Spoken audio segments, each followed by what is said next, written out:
বন্ধুরা, তোমাদের সকলকে স্বাগত জানাই আমার ইউটিউব চ্যানেল লেটস টিচে। আজকে আমরা যে বিষয়টা নিয়ে আলোচনা করতে চলেছি সেটি হলো চতুর্থ শ্রেণীদের বিষয় বাংলা। আজকে আমরা বেশ কিছু 100% কমনযোগ্য প্রশ্ন উত্তর নিয়ে আলোচনা করব এবং প্রত্যেকটি প্রশ্ন বিগত বছরের পর্ষদ থেকে সংগৃহীত প্রশ্ন। তাই অতি অবশ্যই তোমরা ভিডিওটা প্রথম থেকে শেষ পর্যন্ত দেখো। ভিডিওটা যদি ভালো লাগে অবশ্যই চ্যানেলটিকে সাবস্ক্রাইব করো এবং ভিডিওটিকে লাইক করো। তুমি যেমন দেখছো তোমার বন্ধুর মাঝেও ভিডিওটিকে শেয়ার করে দাও। তাহলে শুরু করা যাক আজকের আমাদের মূল বিষয়টি।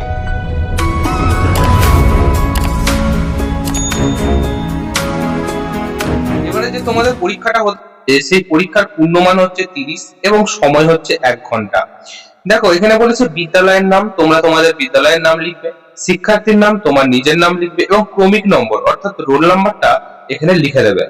একটা বলা হচ্ছে সঠিক উত্তরটি নিচে দাগ দিই, উবা চকখড়ি লতাপাতা নাকি কাঠকুটো দিয়ে ছবি আঁকায় ভারী ওস্তাদ। তাহলে সঠিক উত্তর কি হবে? কাঠকুটো।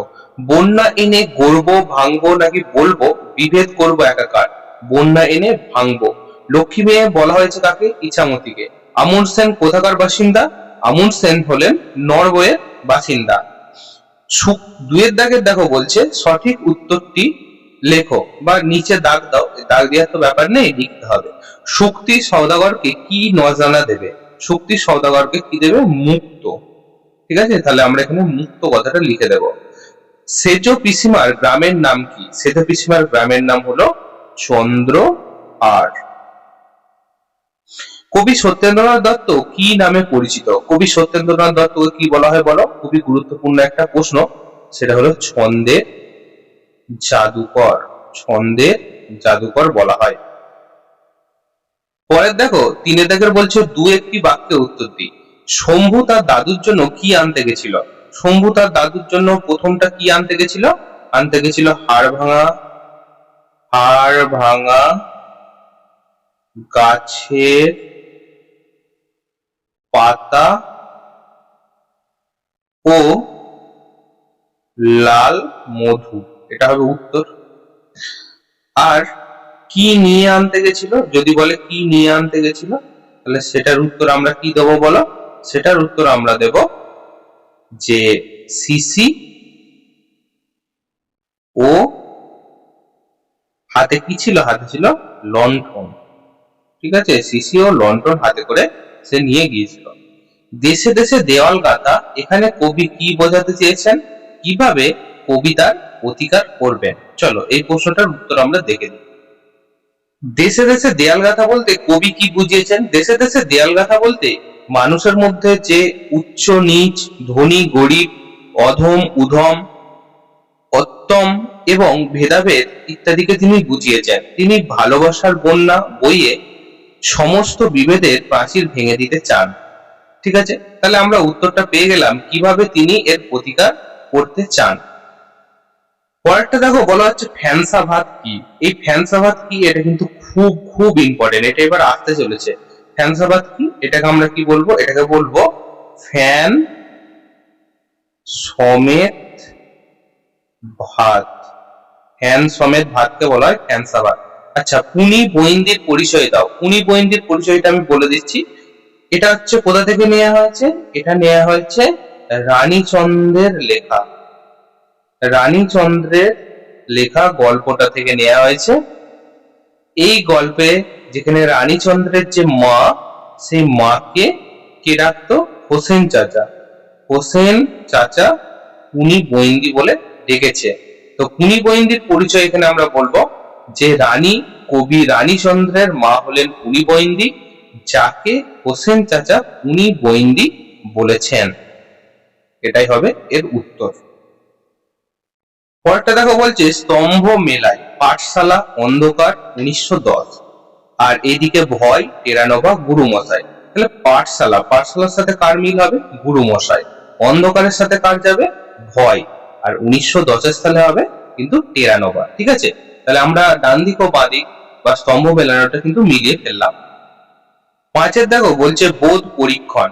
কি কি বলেছে? এটা একটা গল্প।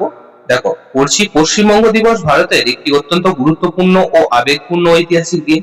1947 সালের 20 জুন বাংলা ভাগের সময় বঙ্গীয় আইনসভার হিন্দু সদস্যরা ভারতের অন্তর্ভুক্ত হিসাবে পশ্চিমবঙ্গ গঠনের পক্ষে ভোট দেন।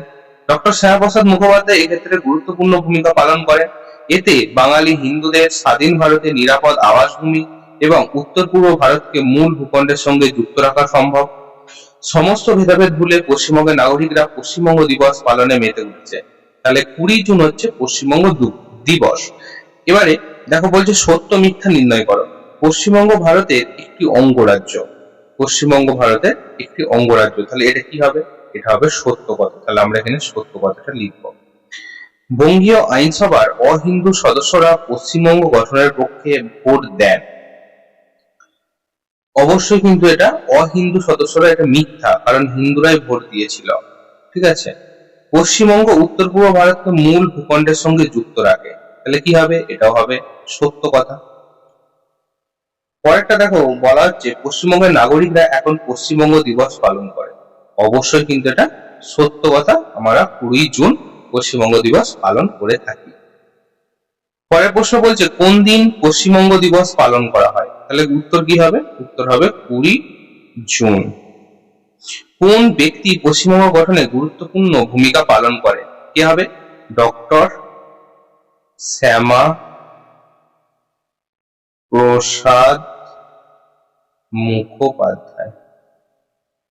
ডক্টর শ্যামা প্রসাদ মুখোপাধ্যায়। বলছে বাক্যের কর্তা কর্মক্রিয়া পদ নির্বাচন করো। তো প্রথমে দেখো বলছে সূর্যি ডুবে গেছে কতক্ষণ। তাহলে বাক্যকে যদি আমি কে বা কাকে দিয়ে প্রশ্ন করি বা কি দিয়ে প্রশ্ন করি, তখন কিন্তু আমরা বুঝতে পারবো যে এটা কি চাইছে। যদি কে বা কারা দিয়ে প্রশ্ন করি, দেখো বলছে সূর্যি ডুবে গেছে কতক্ষণ, তাহলে কে ডুবে গেছে? সূর্যি। তাহলে কর্তার জায়গায় কি হবে? কর্তার জায়গায় হবে সূর্যি। ঠিক আছে। তারপরে বলছে দেখো ক্রিয়া কি হবে? ডুবে গেছে। ঠিক আছে, তাহলে ডুবে গেছে। আর কর্ম হবে কতক্ষণ। পরটা দেখো বেশ হই হই করে পথ চলছিলাম। এখানে দেখো কারা পথ চলছিল সেটা কিন্তু এখানে নেই, তাহলে কর্তা কিন্তু হবে আমরা। ঠিক আছে, ব্র্যাকেটে কিন্তু এটাকে উজ্জ্ব লিখতে হবে। তারপরে দেখো হচ্ছে কর্ম। কর্ম মানে কি? কর্ম হচ্ছে কিভাবে চলছিলাম, তাহলে আমরা এখানে লিখবো বেশ হই হই করে, এটা হবে কর্ম। আর ক্রিয়া কোনটা হবে? চলছিলাম।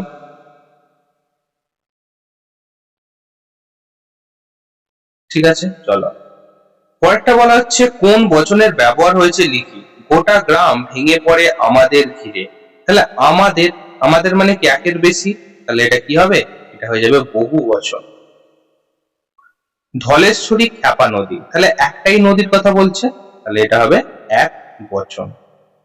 পরেরটা দেখো বলছে মাটির কড়াইতে মাছের ঝোল রাধে। এটাকে যদি উত্তম পুরুষে নিয়ে যাই তাহলে কি লিখবো? লিখবো আমি, লিখবো আমি মাটির কড়াইতে মাছের ঝোল রাঁধি।